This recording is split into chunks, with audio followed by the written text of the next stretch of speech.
It's Hollie's Hotspurs back with another one. Chatting all things Tottenham, we're second to none. Special guests every time, if it's win, lose or draw. The passion is high like Harry Kane when he scores. Or when Lloris makes a world-class save. We got Højbjerg running the mid every game. Settle down, stick around, share your thoughts with the panel. And make sure you're subscribing to the channel. Coys.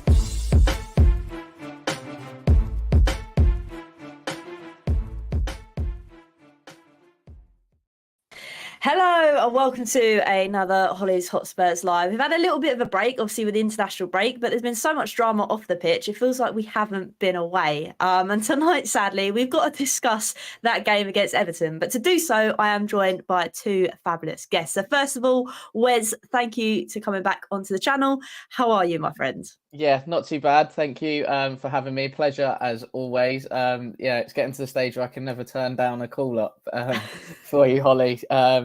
Really looking forward to this one as well. Yeah, I think we kind of need this therapy session, especially after what's been going on and then witnessing what happened yesterday. So yes, but also with us, we are joined by Dara, aka Spurs Views. Dara, how are you, my friend? Yeah, doing good, Hollie. Yeah, absolute pleasure to be back on here. Thanks for having me as always. And yeah, definitely need to get this therapy session underway because my blood is boiling in here. Yeah, it's not great, is it? I mean, we've had 2 weeks off. We were trying to settle ourselves, but obviously it's been like an episode of EastEnders. And then yesterday, it was like an episode of Corrie. It was like we had all the soaps all in one the last couple of weeks. Welcome to everybody else that's in the chat. Thank you for your comments. Keep them rolling in. Obviously, we have got a lot to talk about tonight. So let's crack on with it. Obviously, we were playing struggling Everton. And before this game kicked off, I believe they were 18th. And we were obviously pushing to get into the top four again after being pushed down.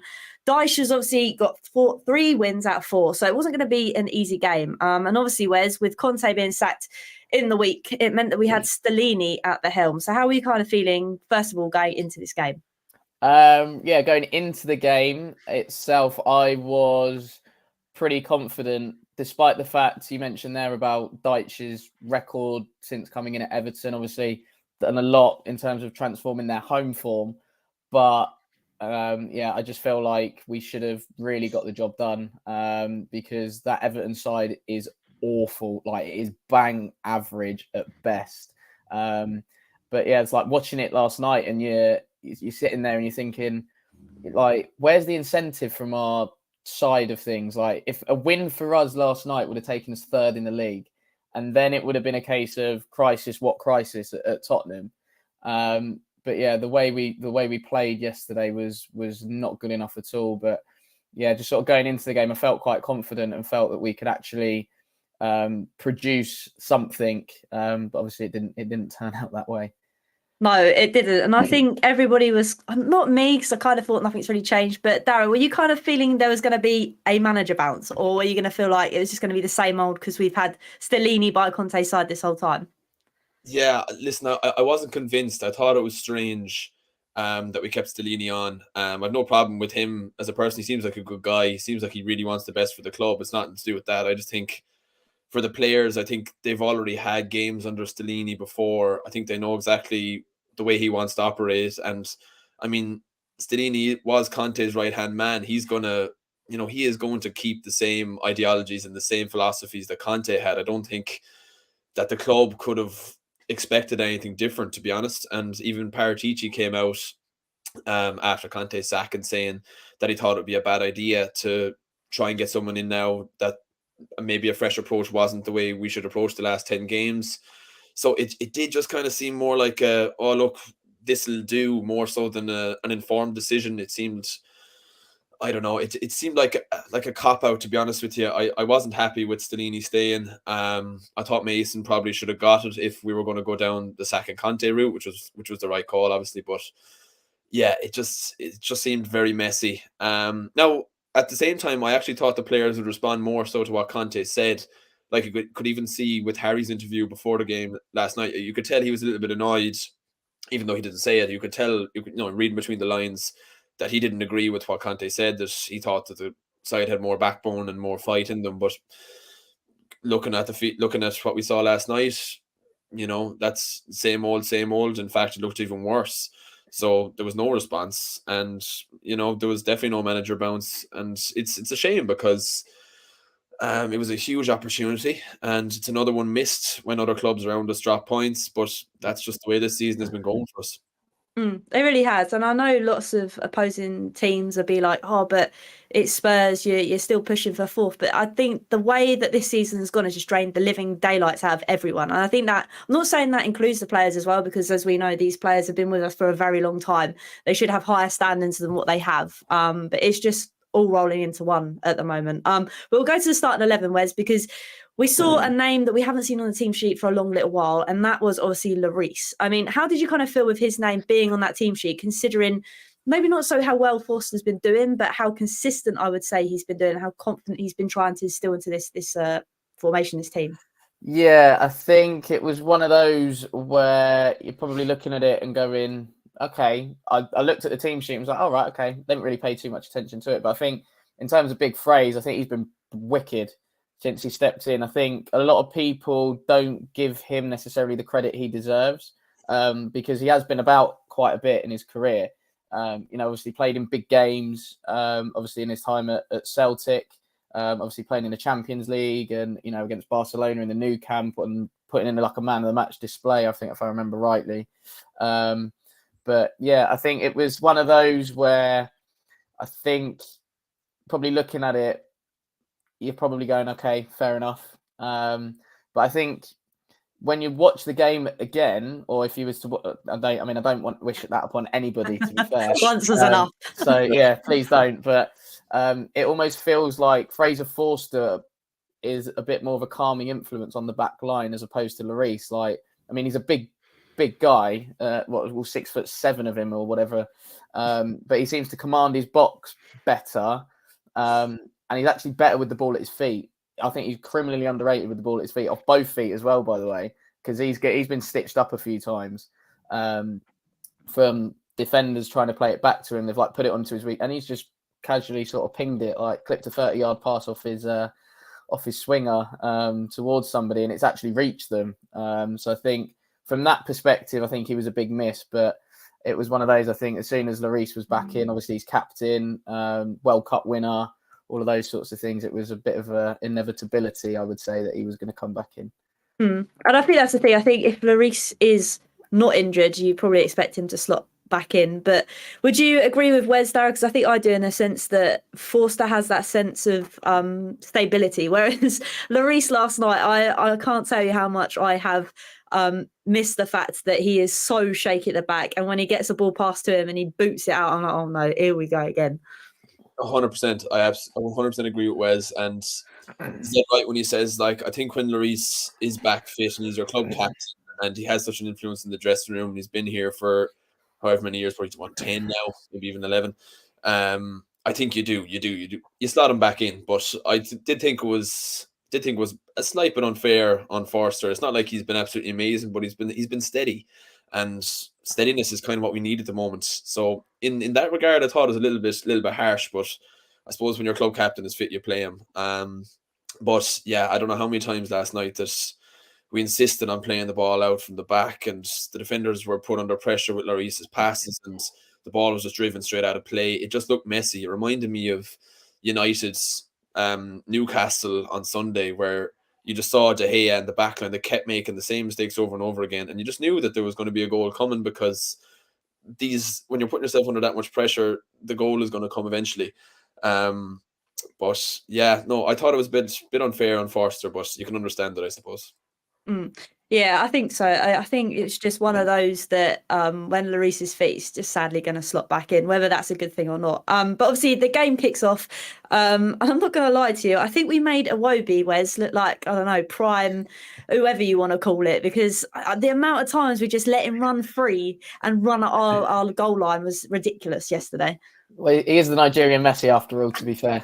And obviously he's got that added incentive as well, obviously being ex-Arsenal. He didn't really need any motivating, I think, to play against us. I actually thought that Damari Gray, I've been a massive fan of his for a long time. But again, I thought he looked a real threat going forwards. I think Everton's big thing last night was that they didn't have a centre forward. I think if they'd have had a centre forward playing, they'd have caused us all sorts of problems last night. But yeah, obviously going back to Iwobi, Nigerian Messi, ex-Arsenal, of course, he was going to turn up and put in a weldy display.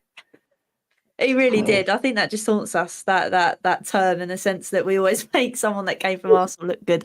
But apart from that, if we're going to talk about the positives of Spurs, Dara, I'll probably have to talk about Perisic, because there's a lot of talk about him at the moment that he's not very good because he's been playing lots of games. And I think that probably is genuine, because last night, the amount of crosses he put in, I think he nearly set Harry Kane up for his 10th header, which he just about missed. So what was your kind of thoughts on Perisic? Yeah, I thought he was much improved, to be honest. I thought he looked leggy the last few games he'd played, and you could just see his recovery time. He wasn't as good as maybe even the start of the season. And I was kind of worried about him for a while, to be honest. And when Davies slotted in, he looked a lot better at wing back. And when Ben Davies is outshining you at wing back, you're having a bad time. So I was happy to see Perisic look somewhat like he did at the start of the season. Looked like he was putting in top quality crosses and things like that, especially first half. Second half kind of fizzled out, but positive signs definitely from both Perisic and Porro. First half anyway. I thought second half was a disaster, but yeah, the first half I was convinced by Perisic, and I think maybe from the tackle in the first half as well. I think was it Coleman that went in on him hard. I think he's quite worried about injuries, Perisic, as well. Coming from the Croatian camp as well, he kind of had a small injury doubt. So maybe that was what was happening in the second half. He was a bit more reluctant to burst forward. But no, he definitely looked better than he had done in previous weeks. But I still would like to see Sonny get further forward in the pitch. I saw a graphic after the game where you saw the average positions of all the players, and Perisic was like our left winger, and Sonny was nearly in a midfield role. So I think sometimes Perisic and Sonny, they kind of want to occupy the same space, and you can understand from a managerial point of view why they want Perisic so wide and pushed forward, is because that's where he's best. But I do think it hinders Sonny's game, so it makes the forwards a lot more narrow. And obviously that's just the way Stellini and Conte want to play, but I don't know, does it really benefit Kulusevski and Son? I think they're quite limited when they're so narrow. I think Kulusevski is such a man that needs to be by the touchline. And again, Porro is going to want that too. So I think there's kind of a conflicting strategy there with having players that all want to occupy a similar space and not being able to deal with being, more condensed inside. So yeah, I'm kind of within two minds about the wing backs at the moment. So I think they're both quality, Perisic and Porro. I just think with the players that they have in front of them, I don't know, is the system working. And you make some great points, because I know Sonny's just lost his grandfather, I think, so I don't want to go too hard on him, but it's not just last night's game where it isn't the Sonny of old. I mean, Wes, I come to you for this as well, because I know what Dara's saying in terms of their positions. They're kind of overshadowed by those wing backs, and it gets too much sometimes. But I feel like Decky and Sonny are just not living up to what they were when we had them last season and the start of this season. Would you kind of agree? Yeah, I think, well, put it this way, I didn't even know Son was playing last night. And as I sum it up, sometimes he put his kit on. That was about it, to be fair. I think it's just, for Son, it was just another one where he was just awful. And it's getting to that point now where you look at like someone like Danjuma, for example, must be scratching his head going, what on earth have I got to do here to get even just some minutes? I think yesterday was probably a good time perhaps to see Danjuma in some aspects of the game. But I think we all can recognise that our wider players aren't necessarily as firing and as being as impactful as they were last season. I think you look at Kulusevski with the amount of assists he got. Yes, he chipped in with the odd goal sort of here and there, but I think it was mainly his assists that really made people take note of our front three. That's dried up. Sonny's goals have dried up. His sort of runs in behind, he's not making them anymore. He's not looking to play on the shoulder. He wants the ball to feet too often. And he's just become really predictable, to play against. And it's really, really frustrating because, more often than not, as that ball comes into Son's feet, his first touch is going to be awful, and then his second one he's trying to protect the ball, and then he's not really strong enough. He hasn't got a bit of a backside, I'd say, like Eden Hazard, where he can shove it in someone's way and then draw a foul. He hasn't really got that about him. So I think from that perspective, we need Son to just be firing, almost playing on that last man and looking to get him behind. I think Kulusevski tries to do things. I think he tries to sort of carry us up the pitch, I think, more often than not. I think he tried yesterday. I think if I was probably going to pick someone as a man of the match, he might be in with a shout, just because, like I say, he was the one that was sort of trying to make things happen more often than not. But yeah, I think obviously his season's been pretty stop-start with obviously injuries, had the World Cup break, everything like that. So it would be nice to see him just get a run and, get sort of firing again, to be fair. Agreed. And I think that's the thing. I think Kulusevski as well is quite lightweight. There's an amount of times last night where I'm thinking, geez, mate, you need to get on the weights, because he was just pushed off the ball left, right and centre. I mean, there wasn't really a lot to talk about in the first half. The second half was pretty much the same, apart from Dara, the little argy-bargy we had, which actually woke me up a little bit. And that was between obviously Kane and Doucouré. So what did you kind of make of it? Because obviously it's made a lot of noise on Twitter, as it would, because it's Harry Kane that's involved. So what did you kind of make of it? Yeah, I thought it was funny, actually, because it was a little bit petulant from Kane, to be honest with you. It's very unlike him. He kind of had a little kind of a kick after the referee's whistle was blown, which is kind of unlike him. I'd say just a little bit of frustration from Harry, and you can understand that, because I think he was feeling like a lot of the rest of the players and a lot of the rest of the fans, a little bit restless. Didn't look like we were after getting the fire in the bellies from whatever Delaney said at half-time. And Doucouré just reacted and he flipped, and he clawed at Kane's face. And I mean, the minute I saw that, I was like, that's a red card. That was the stupidest thing I've ever seen. It was just ridiculous. I mean, he just grabbed hold of his face. So I was like, do you know what? That's a dead red card, 100%, dead cert, 100% red card, absolutely ridiculous. And I had absolutely no sympathy for him. You just can't, as that person has just chimed in there, you can't raise your hands to someone's face in this day and age and expect to get away with it. So I don't know what the fanfare was about, if he went down easy or not. It really doesn't matter, because the fact of the matter is he got his face clawed and it's a red card. So if Harry went down or not, I think he was right to go down, especially if he felt a bit of pain. I wouldn't like if someone clawed my face personally, so I would probably go down too. So I didn't really see, I think there's much ado about nothing really, but as per usual with Harry Kane, he's going to get the headlines, because whether you like him or you hate him, you can't but pay attention to him, kind of thing. But yeah, I just thought it was a bit ridiculous. It's always going to be an over-exaggeration when it comes to Kane. I'd always come to his defense regardless, even if I thought he was over-exaggerating. But I actually think in this instance he wasn't over-exaggerating. And I think I watched Monday Night Football after the analysis and stuff like that, and I thought Neville actually did good in kind of backing his corner a little bit. I mean, he literally had his fingers in his eye. I don't know how else you're supposed to respond to that. But yeah, it was just a ridiculous decision by Doucouré, and he got his comeuppance, to be honest. He did. And I think that's the thing. I think, obviously, we know the main culprits are those that are over-exaggerating, as in Arsenal fans. But I think whenever it's Harry Kane, that's just it, isn't it, Wes? It's just all guns blazing. He shouldn't have done that. Let's interview him after the game, sort of thing. Luckily, they didn't this time. But with that in mind, it just is ridiculous. Like Dara says, you've literally just been clawed and had your eyeball gouged out. Like, you're not going to not do something. Yeah. I don't, like you said, I don't think anybody would like a hand in the face at any point, really.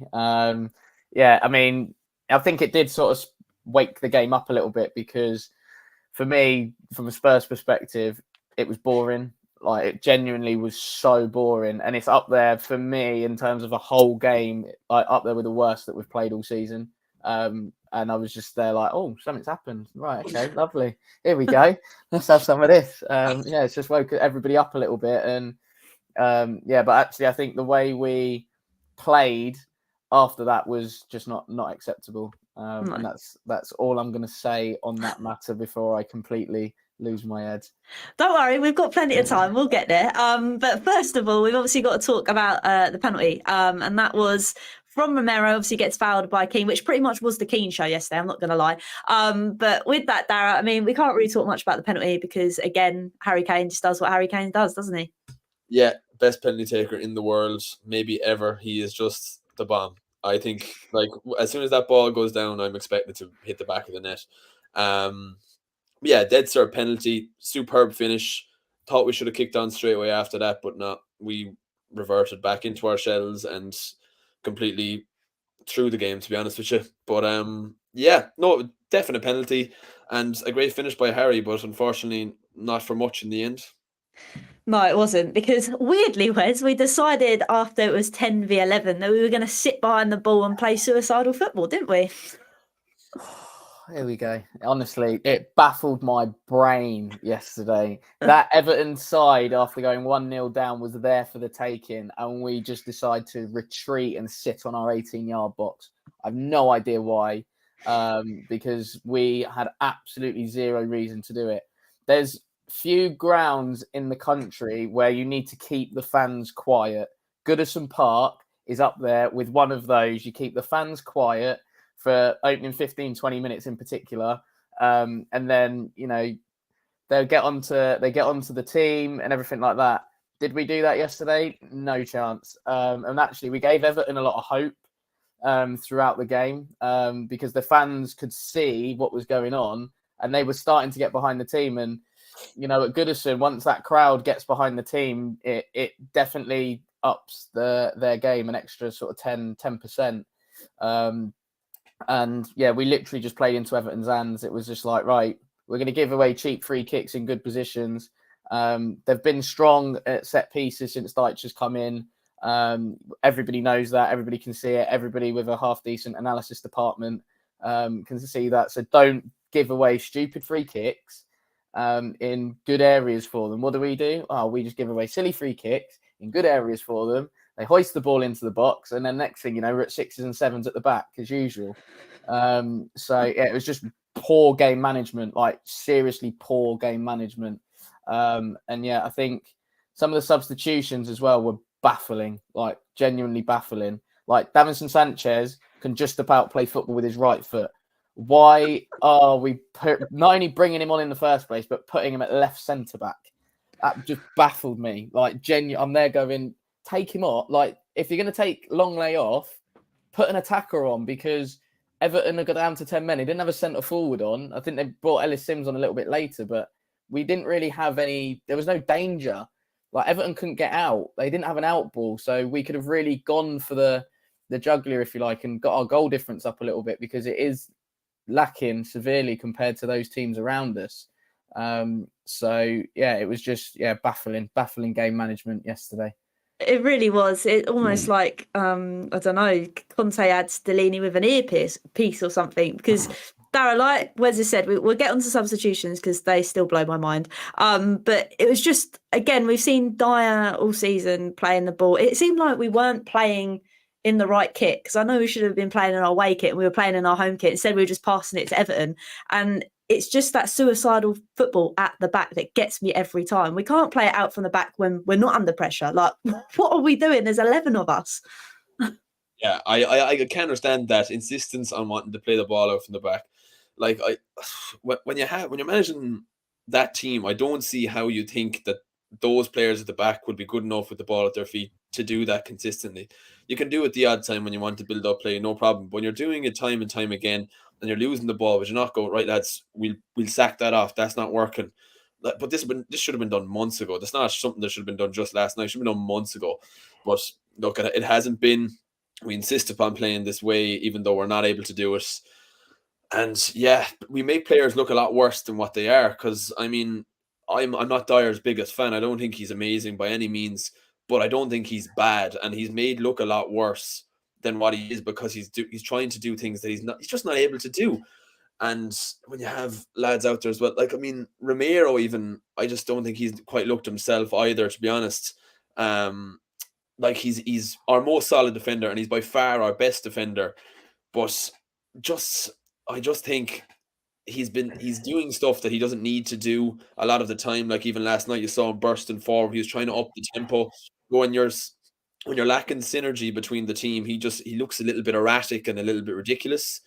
But yeah, I just can't understand why we insist on playing the same old ball and expect different results.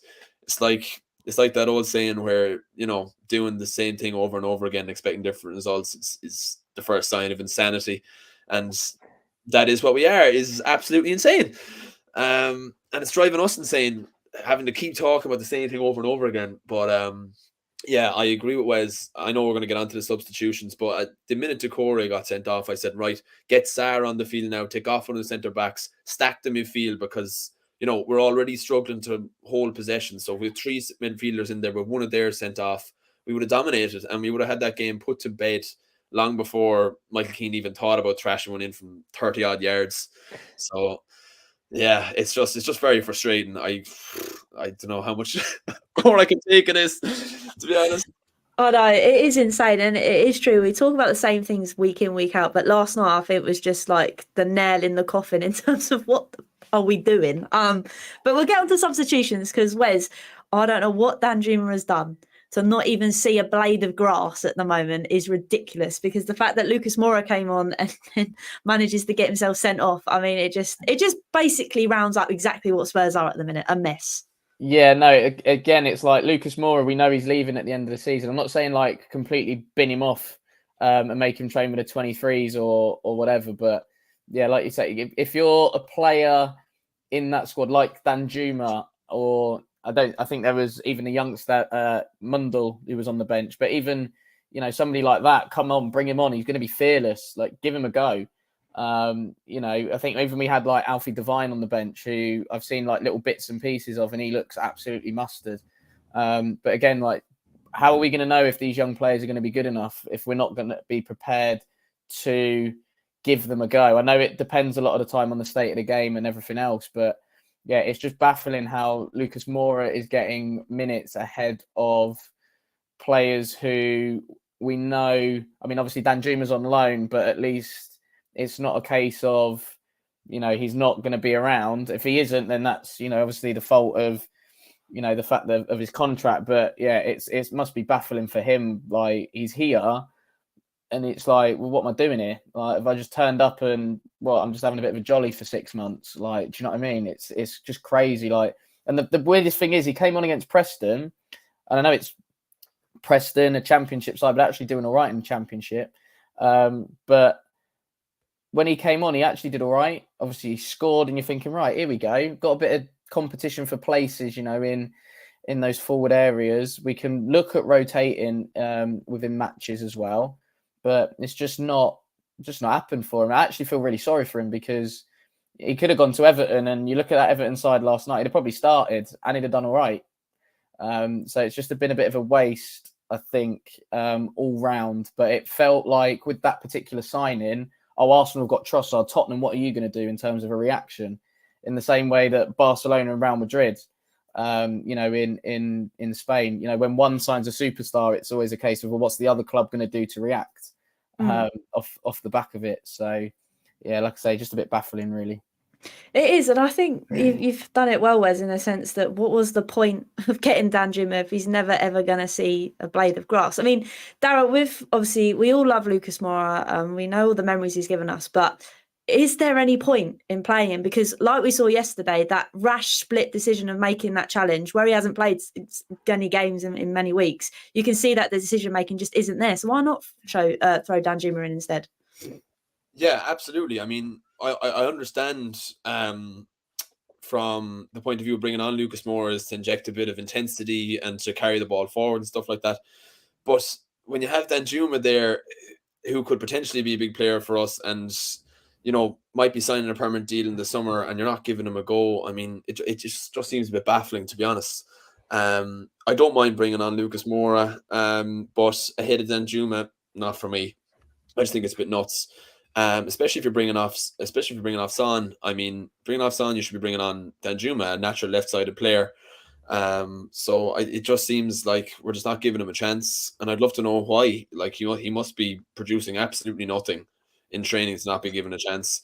And yeah, all these youngsters on the bench, I don't see why we couldn't give a few of these guys a chance. I mean, every other top club does it. You see United bringing on the likes of Garnacho, and he's been an absolute superstar for them this season. That's because he's given a go. They see something in the youth setup, they put him into the first team, they give him a go. If he works, brilliant. If he doesn't, well, okay, he's not ready. But how are you going to know if you don't put these guys in?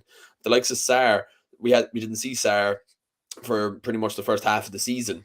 And we just all assumed, oh, it's because this guy's not ready, until we were forced to actually bring him in, and we said, wow, this guy actually, he's got a bit of something about him. He's clearly a first team player.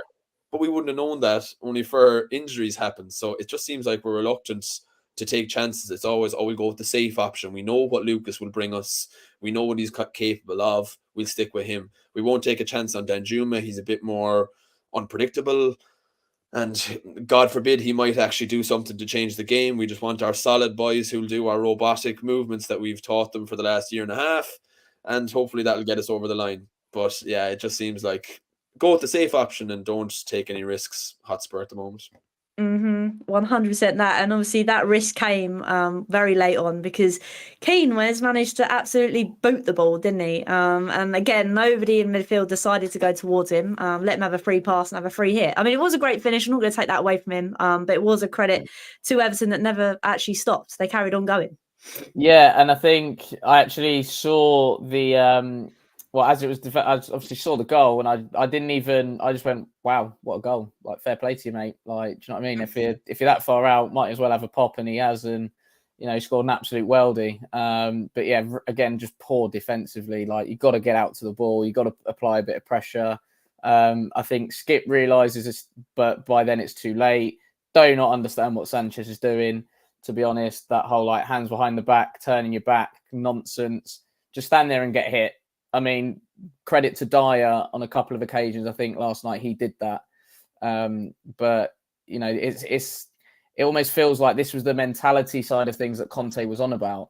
Ready to put your body on the line when it really matters. And I don't think many in this squad are willing and capable of doing it, which is a real downside. But yeah, like I say, take nothing away from the goal, because it's an absolute weldy. And I think I actually applauded the finish, to be fair, because he's never going to hit one sweeter in his life. So sometimes you just have to stand up and say, do you know what, mate, fair play to you. I think that's the most annoying thing, in the sense that they just carried on going, and us sitting back and allowing them to do so, I think, was the thing that irritated everyone. Nick's come in with a question which I actually really like, so thank you, Nick, which is up here. I kind of come to you both, but obviously he's named Stellini Conte Mark II, which I think we can all agree to at the moment, because there was no new manager bounce. But with those 9 games remaining, I'll come to you first, Dara. What do you think's gonna happen? How many wins do you think we're gonna get? I know we've got Brighton coming up at the weekend, which we'll do a separate thing for in a minute. But with that question, what are you kind of thinking? Well, my immediate thought when I saw that question is those 3 games we have against Newcastle, Liverpool, and Man United, 3 in a row in is it like a week and a half? Is it not quite? Maybe it's 2 weeks, and I can't see us beating any of them. To be honest with you, I can't see a win amongst those 3 games. I think Newcastle is away and Liverpool is away. Am I right in saying that? Maybe. Yeah. And United. Yeah. Our away form. I think I put a tweet out this morning about how bad our away form has been. Our last 4 away performances have been against teams that were 13th, 15th, 19th, and 20th currently in the league, and we didn't beat any of them, and we lost 2 of them. So that's worrying, in that we can't seem to score or win away from home much.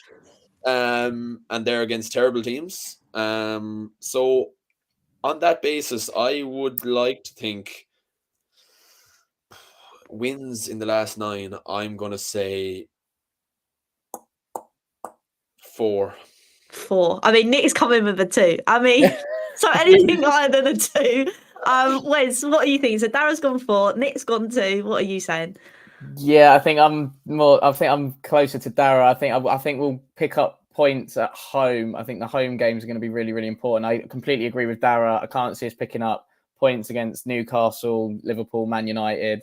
But yeah, if I find Dara's tweet, I'm going to be glad that I'm not going to any away days soon. So Yeah, but I think I think we'll win the home games, probably barring United, and then it's just the painful away days experiences, I think. But yeah, I'll go with 4 as well. 4. Yeah, we like might beat Leeds on the last day of the season away. Who knows? Yeah, that's exactly what I'm thinking. I mean, other people. I mean, Alexander's gone in with 6. I rate the optimism. I like it. Who knows? You could be saying we could be better, but I don't know at the moment. I mean, Darren said we play like a relegation team away from home, which is fairs. So yeah, thank you, Nick, for your question. But now comes on to the next question. Wes, I'm going to come to you for this one because I remember a couple of weeks ago when I had you on the show, and probably everybody else that's tuning in now, is that you said someone's name, and now all of a sudden he's got the sack. So with that being said, new managers coming to Spurs. I don't know if we're not going to get it done till the summer. We'll probably wait till the summer. But do you think Brendan Rodgers, Wes, is going to come to Spurs? And if he does, let's hear your case, because I know that you do have a very strong case for it. It might sway some people. Right, here we go. Team Brendan. Yeah, before anybody says anything, I did not foresee Brendan getting the sack at Leicester. I'm not trying to play some sort of 4D chess here.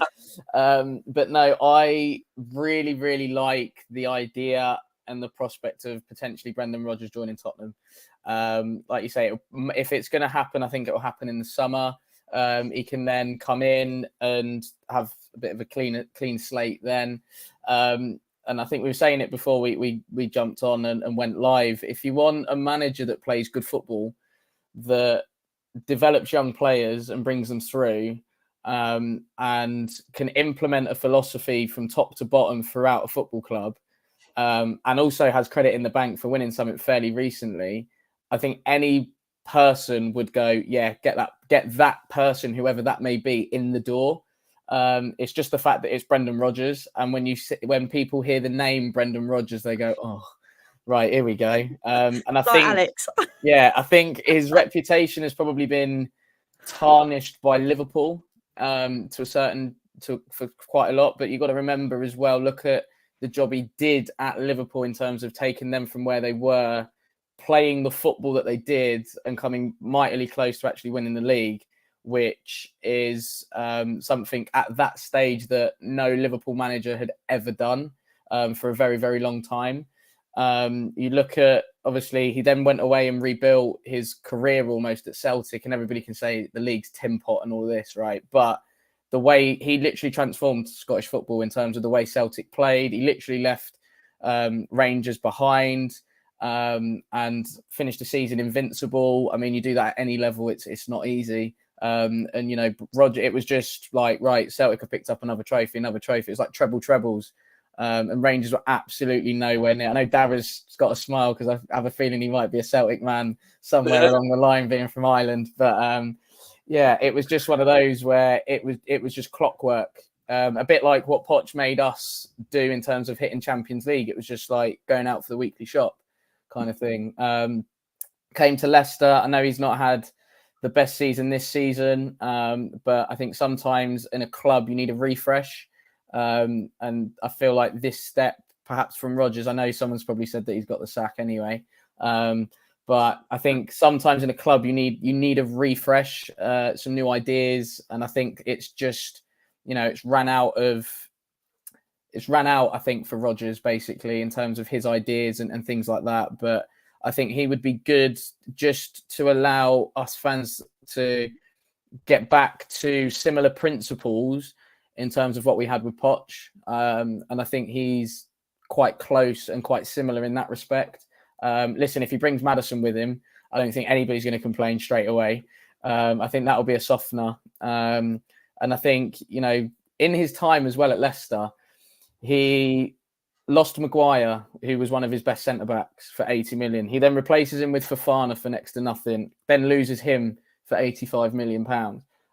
So if you look back actually to what we used to do in terms of the transfer market, buying cheap and selling for an absolute fortune, you know, then, you know, Brendan fits that bill in particular. So, yeah, I think, you know, the recruitment at Leicester, everybody lauds it all the time. I don't know whether that's Brendan with the say-so or the recruitment department. I would assume it would be a mix of both. But it seems like Leicester, as a club, up until fairly recently, had everything in the right place. And I know Brendan was quite a big part of that. So yeah, I would really, really like to see him at Spurs. That is with me thinking with my head and not my heart, because my heart says something different. But if I'm thinking with my head, I would go with Mr. Rodgers. I mean, you do make some valid points, and I think it is kind of like the Kane kind of. Whenever someone mentions Kane's name and he's in a Spurs shirt, you kind of have that of opposing fans are like, "Oh no, don't like him," and it's probably the same with Brendan Rodgers. But Alan here, Dara, makes a good point in the sense that we all know that probably the man we all want, Nagelsmann, is probably going to Chelsea. So we're probably going to get last pickings. I mean, I think we'd all be saying that we want Nagelsmann. I'm assuming you'd want to, Dara, as well. But I guess it's whoever we manage to pick up, I guess, at this point.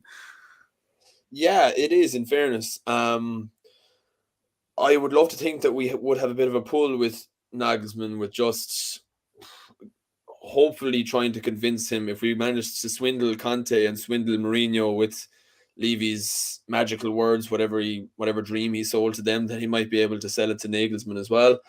But look, when Chelsea's allure comes and their money and their resources, I mean, the players that they have, they should be winning a lot, to be honest with you. But there's just so much going on there. Like, just looking at it from an outside point of view and taking my Spurs hat off for a second, when you look at Chelsea, they look like an absolute mess. Like, they'll have about 40 players, first team players, come the summer when all their loanees come back. And it just seems like a lot for any manager to take on. And I think that's what's happened to Potter, because I know he's getting a bit bantered off and memed at the moment, but I think he was given an impossible task, to be honest. Like, he wanted to build something, and that's why he wanted his 5-year contract. And he said it won't be a quick fix and all this stuff. But then Bowley went out and bought his kind of, I don't know what you'd call him, vanity project maybe, and bought, I'll take him, and I'll just play with them and do your thing. And it didn't work, and it was never going to work. So I'd like to think maybe Nagelsmann would look at that and go, this guy is an absolute, lunatic. I don't want to work with him.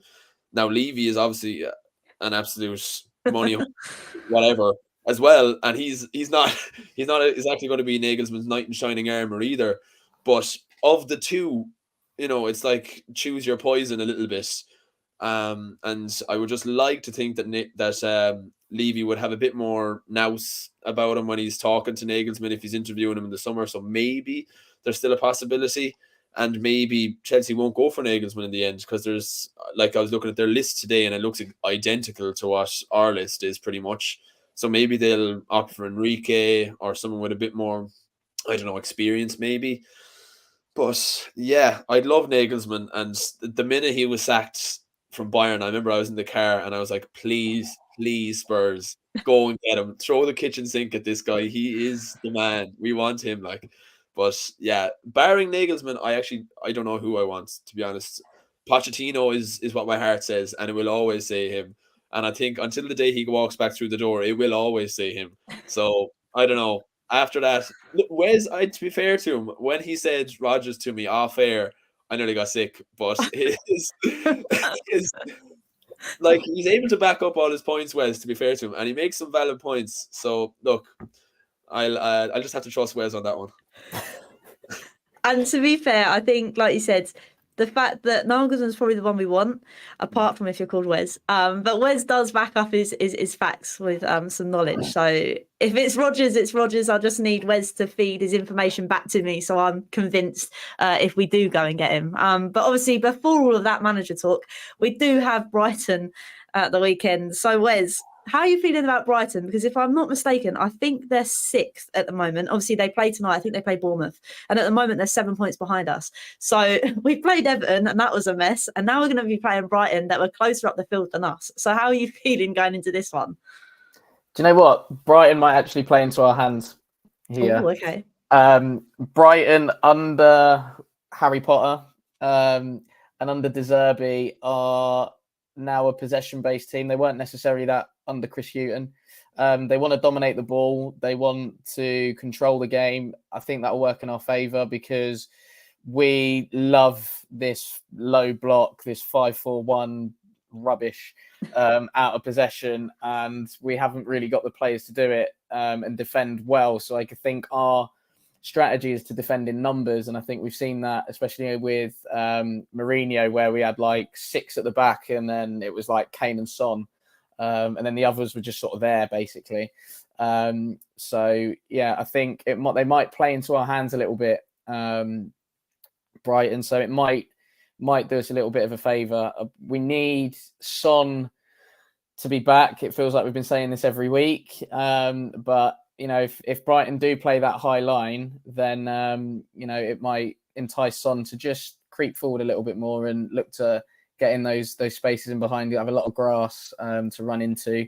A little bit similar actually to like what and how City set up against Liverpool, which baffled my brain, because how are you going to let Mo Salah have half your pitch to run into? It just makes no sense. And I think people would see that with the Liverpool goal. But yeah, I think Brighton might just play into our hands a little bit in the, and I think they did that earlier on in the season where they just absolutely came at us with everything, and we just went, hold on a minute, let's just calm this down a bit here, and managed to, on that occasion, we managed to see the game out. But yeah, it was a bit of a scrappy one, that one. So yeah, I've got a feeling it might go in a similar way on Saturday. Stress levels through the roof once again. I don't know if I'm right, because I'm not very good with keeping up with cards and all this and that. But after Harry Kane receiving that yellow the other night, last night even, does that mean, Dara, that he's out for this game? Because I'm pretty sure, I think he's on 5, and I'm not sure how many. So does 5 mean he's out? Because I'm assuming, does it not, or does it? I think no? Where's he shaking his head? 10. Yeah, well, 10 now. Is it 10? Yeah. Oh, okay. That's all right then, because that includes the point I was going to make. Yeah, no, I asked someone, I was watching it with a group of friends last night, and I asked them, I said, oh, that's 5 yellow cards, because that was the rule, to be fair. But I think that changed last season or something like that. Okay. So we're good. It's all good. Thank God for that. I think that rule changes at a certain point in the season. So it's like the first or the first chunk of the season, it's 5, and then you hit a certain point, and then it goes to 10. Oh, thank God for that, because I was stressing. I was saying that's our bench going to be even worse without obviously Lucas Moura and Kane. I was stressing bad then. But Dara, coming to you, what are you kind of feeling? I mean, now Kane's in it, I'm not too bad, but they've obviously drawn to Brentford and Leeds, and they beat Palace as well. So with what Wes has kind of said, how are you kind of feeling going into this? Because it has to be another game that we have to try and get 3 points, because we couldn't do it against Everton. Yeah, listen, I'm much more confident even just seeing that we're at home, to be honest with you, because our away form, as I've said, has been an absolute joke as of late. So even the fact that we're at home, I think gives that little bit of an advantage to us. Now, Brighton are a top side. They will play possession-based football. They will look to come at us. They've got top wingers. March and Matoma are probably the most informed wingers in the league at the moment. They've got a great young Irish striker, Evan Ferguson, who I'm a big fan of, obviously. But yeah, no, they're a good side, Brighton, and McAllister playing as number 10 now is seeming to suit them as well. So De Zerbi kind of has the backing of the fans and everything like that. So, you know, they're playing with a load of confidence, and they'll be playing a Spurs side who are pretty much the exact opposite at the moment, playing with no confidence, and with fans who have no confidence in the management at the moment. So it's going to be an interesting game. But I do agree with Wes. I'm a little bit confident going into it, just based on the fact that as much as Brighton can score, I don't think they're great defensively. I mean, Brentford are a good side, but I mean, conceding 3 to Brentford isn't the best. And I think their defensive record hasn't been amazing this season. They haven't kept too many clean sheets, especially away from home. So I would be confident of definitely scoring a good few. It's just a matter of keeping the Brighton goals to a minimum if we can. But yeah, I think if we can limit the amount of Matoma getting on the ball, I think he's going to cause us serious bother. I think he's the main man for them, to be honest. Just carrying the ball forward. If you can stop him in his tracks, I think that's kind of the route to a lot of their goals is out wide. March, if you're closing down his crosses, that's what he likes to do. So there's a way you can play against Brighton that would make sense, but we probably won't do that because we don't like to, change our style for anyone. So we'll see. But no, I actually do feel a little bit confident going into the game that we can get a result. Hopefully so. I mean, there are famous last words, because I was confident last week and that went to crap and all. So we'll have to wait and see. But like you say, at least we're at home. Hopefully we can get the job done, because we bloody need it. But no, it's been a good therapy session tonight. Thank you to everybody that's been in the chat. Obviously, I think we've all kind of needed that. I think we were all pulling our hair out yesterday and shouting at our tellies and pacing left, right and centre. But it's been good. So before we go, we'll do the round table. So Wes, I'm so ready for your outro again. So, please fire away. Right, here we go then. Yeah, everyone, I am on Twitter at Wezo10, unofficial Musa Dembele fan account. I know Hollie was waiting for that one. So yeah, don't tend to get too involved with stuff on Twitter, just because I will lose my head rather rapidly. So I'd rather save myself for people's shows, to be fair. But yeah, on Instagram as well, Wezo32, following Spurs. Usually go to most games if I can make it. Managed to get my podcast up and running back again. So it's WM32 Football on YouTube for that. That's usually on most Sundays, though I'm having a bit of a break at the minute. So yeah, Sundays 6:30, 7 o'clock roughly for that, and then run my own football coaching business in Milton Keynes, helping and developing young boys and girls in the Dele Alli country. So it's Kickoff Football Academy and Kofa MK on social media platforms. So that is Facebook, YouTube, Instagram, TikTok. That's a wrap. Done. Love it, love it. No, thank you, Wes. Honestly, I love it every time. I'll just wait for Musa Dembele and then I'll wait for everything else. I love Greatest of all time. Greatest of all time. Really. But no, thank you, Wes. And Dara, thank you again for joining us tonight, aka Spurs Views. So where can everybody find you doing your thing as well? Yeah, listen, I don't have the same reach as Wes, to be fair. I mainly Twitter, so you can find me at Spurs Views _ on Twitter. And yeah, if you want to hear more ranting and raving about Spurs, give us a follow. And guys, if you're not already, obviously like and subscribe everything that Hollie does, and get onto Wes as well, because they both do brilliant stuff. Boy, legend.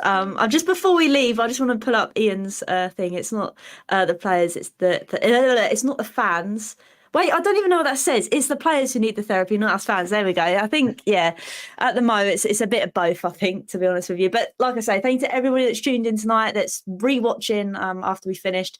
Hollie Hotspurs Live will be back next Monday instead of Tuesday at 7 p.m. I'll be joined by other guests where hopefully we can discuss the win against Brighton, because I don't think I can cope with any more drama on and off the field at the moment. But until next time, come on, you Spurs.